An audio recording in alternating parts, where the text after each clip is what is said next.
Ngasigi khamthengna chawkhatlaba malen prithvi asida aikhoina nungti nimit khudingi aikhoigi punsida sagon naraga chatliba potlamsing smartphone bu oiro electronic item bu oiro laptop internet adubu aikhoina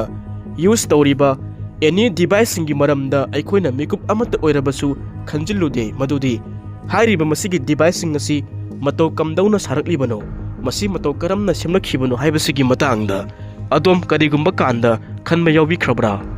aikhoina aikhoigi smartphone asi hek paikhatpaga electric car asi hek thaubaga amadi battery amana hek charge tawkhibaga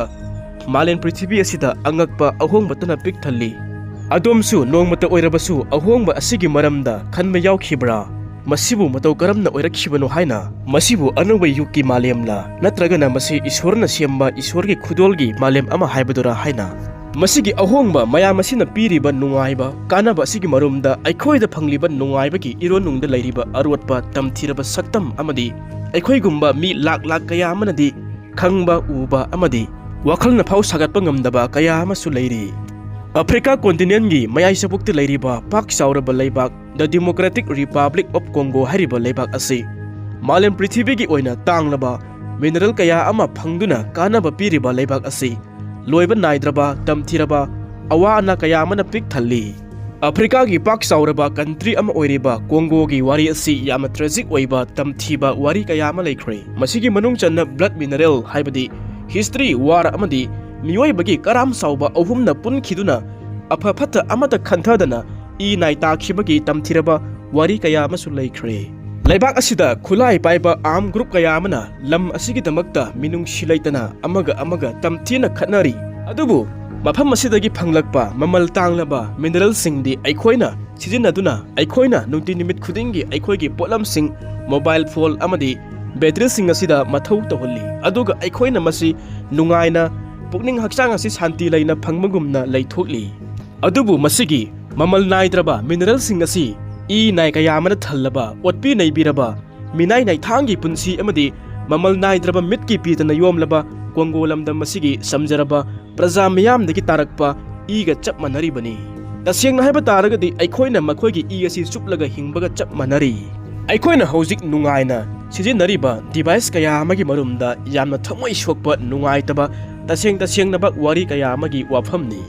Malemgi phajaba kaya asi mahusana piramba khudolni lanni haiduna aikhoina ujabada thaujal ama phangle khaliba wakhal asi aikhoina uriba asina sap amaga chap manabagumna khalalli miyoibagi marakta karam sauba asina tanglaba mineral kaya ama coltan cobalt gold amadi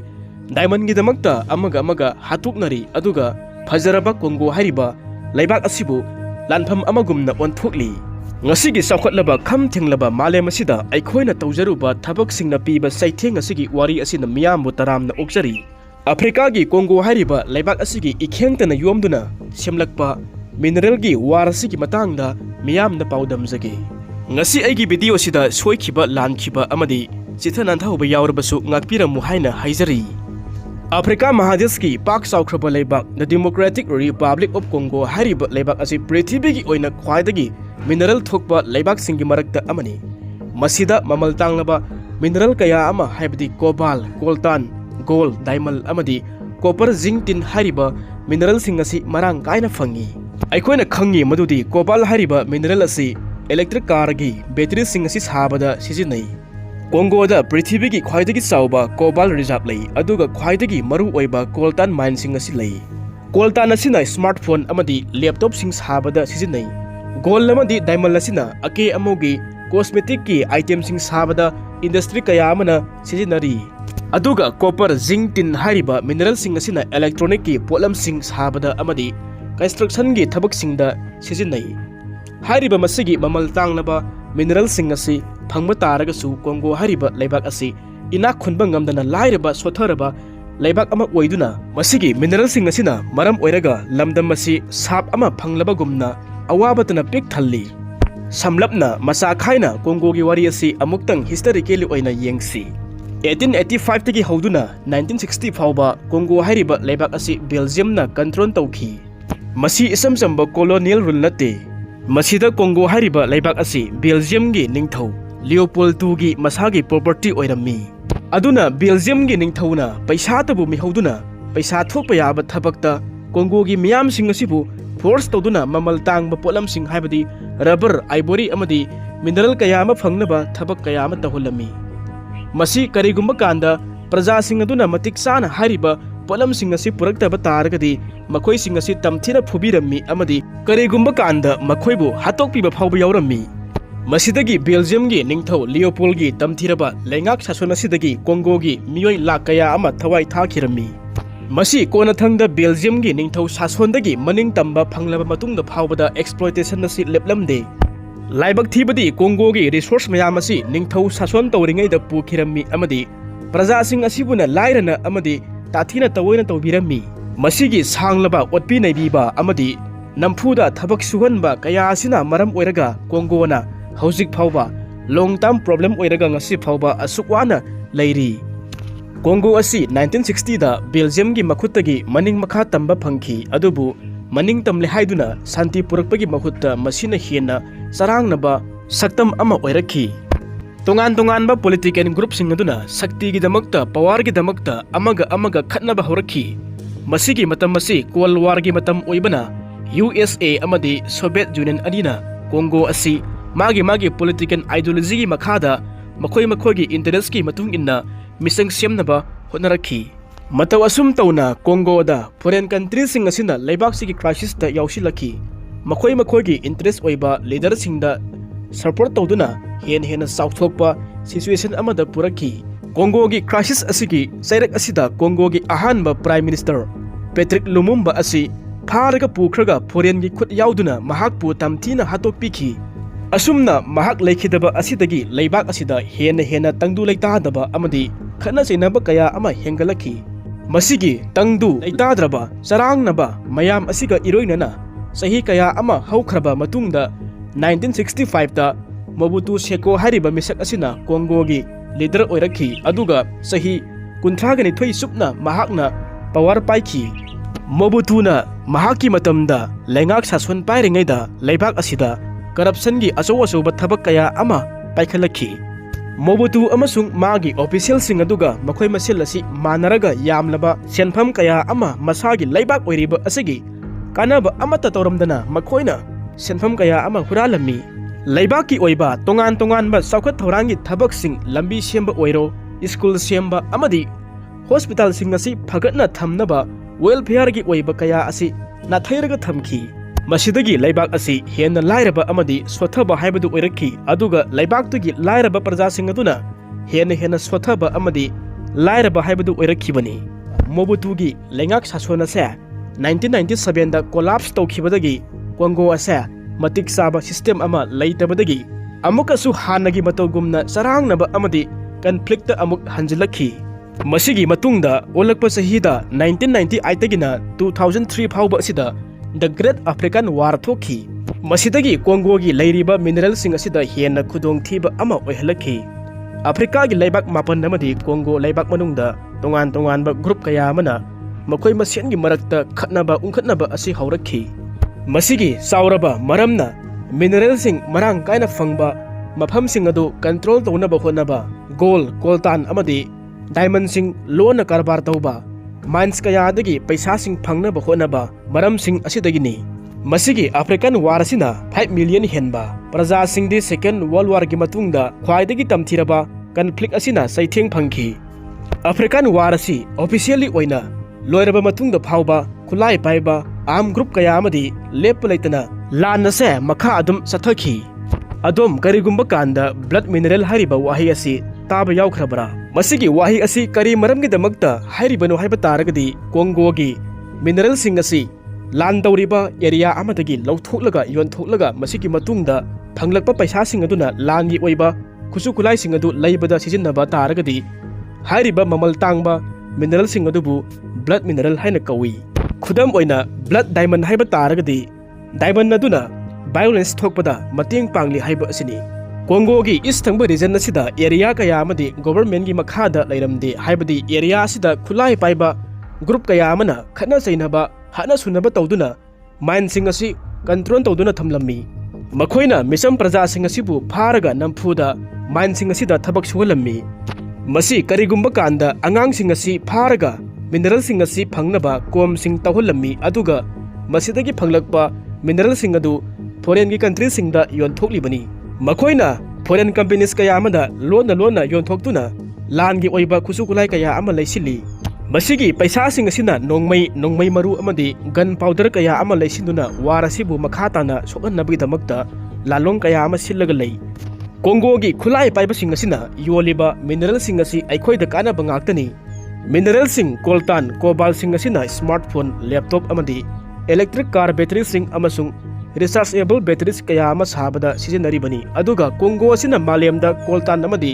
cobalt asi khwaidagi puthokpa laibak amani masigi maram sing asi laibana atopa foreign countries sing aduna polam sing asi mamal hongna phangnaba honabada khulai paiba group sing asida saugattuna laibak asida violence adum thogalibani adubu amaromda thabak suhaliba miyam asi matau karamba mawongda lairamgani haibagi langtaknaba asini minor sing haibadi khoni tawriba miyoi sing asi aruba tamthiraba tunnel kayada makhutna tawduna sanghalli asumna tunnel kaya ama ningkhairaktuna punsi kaya ama loisinkiba ngaktani masigi sumathakta khoni tawriba miyoi sing asida soktanaba helmet pide khudong thiba tarakpada kannabagi damakta pambai amata laite khoni tawnaba machine su pide aduga makhoina thengnariba awa ana kaya asida support amata pibidana thabakta adum suwallaga leihalli masina maram oiraga punsi kaya amadi lainungda leikhiduna adum sikhiba ngaktani malem pumbagi miyoina thingnaba hotnariba child labor angangsing thabak suhanba asi CONGO hariba lebak asida thingba ngamdaba asini lebak asida sahi nauriba angang kaya ama sahi taruk taret nipang khakta suriba kaya ama arumba beg kaya ama thanganduna nongmada subna khaktangi US dollar 1-2 khakta phangalli phatraba amotpa khoni dagi thorakpa hu selaba maikhu kaya amada thabak suhalli masina angangsing asigi punsi asi kari oyamgani aduga masidagi hena tamthiba ama haiba taragadi khulai pariba miyoi sing asina khoni tawriba miyoi sing asidagi amuk namduna makhoigi paisa sing adubu amuk munbiri lawbiri karigumba kanda makhoina paisa sing asi piu haiba asi yadaba taragadi makhoibu phubiri nupi sing asibu abuse tawbiri angang kaya ama mai thadokpiri miyoi kaya ama kidnap tawbiri masigi saitheng kaya asina maram oiraga masidagi phanglakpa mineral sing asibu blood mineral haina kauribani masidagi phanglakpa mineral sing adu matau karamna world gi market ta yauhalibanu haibasigi matangda wari matek ama khangminasi mineral sing asi namduna makhuna tawhanduna coltan cobalt sing asi phanglaba matungda khulai pariba sing aduna makhoigi mathakta tax kaya amasu lawkhatli aduga masigi mineral sing asi yumthangnaba laibak singda leiriba